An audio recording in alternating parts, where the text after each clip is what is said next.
Chapter 35. Contour Chasing.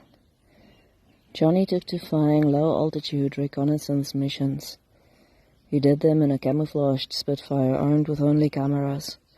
She was painted a very pale pink to blend in with low cloud cover. Hedge hopping was his forte, tearing below radar detection, skimming over hedges and staying in or just below cloud cover. It's something like fox hunting, he said to Danny after returning from a run over Norway. But you're both the fox and the huntsman. It's a tremendous thrill. You just get very cramped. It's much longer hours sitting entirely still than good old dogfights.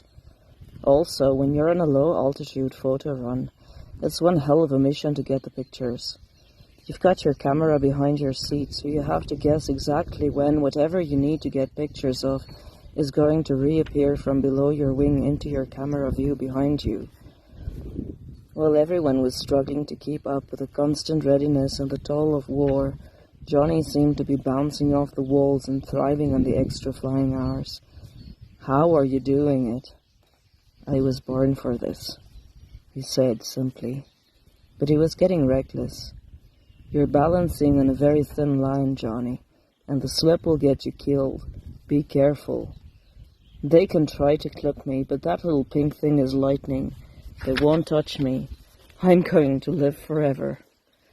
He laughed, left Danny shaking his head, wondering what was really brewing behind the Irishman's mocking blue eyes. You never knew if Johnny believed any of his own nonsense. Then came the day when he came back with holes in the fuselage, shaking with laughter.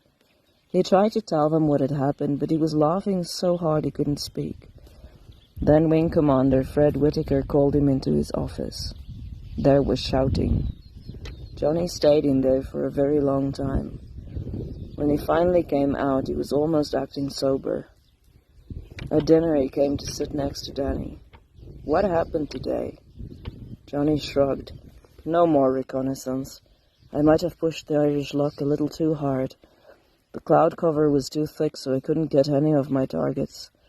On the way back, though, I unexpectedly came upon a German bomber squadron all parked out in a big meadow. I couldn't not do it. I clipped their lawn for them.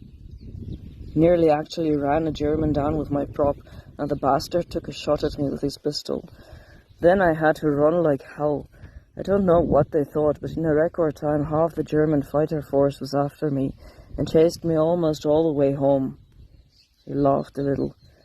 "It was the world's best steeplechase, and it wasn't even over. Some home guard nearly shot me down as I came home.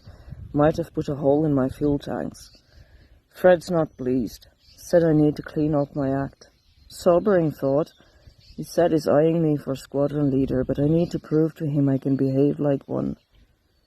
Danny stared at him. "What are you going to do?" "Prove to him that I can do it." He suddenly met Danny's eyes very seriously. "Melissa will like it if I'm a squadron leader." He swallowed his drink in one quick gulp. "I'm going to bed. I've got thinking to do." "Dear Eleanor, I haven't seen you now in 3 weeks and I can't get you out of my head. I put in a request for some leave today. We'll see if I get it, but I need to see you. Is there anything you'd like to do? I don't really want to do anything much except just be around you and maybe catch up on some sleep. It has been a rough couple of weeks. Johnny sends greetings to the goat girl and says the lark is ruined without you. Annabeth is eyeing him inappropriately and he's not feeling safe there. There's very little for me to tell you except that I'm dreaming of the day I can come yank you away from the pervert of Goat Castle and keep you for myself. I'll let you know about leave as soon as I know.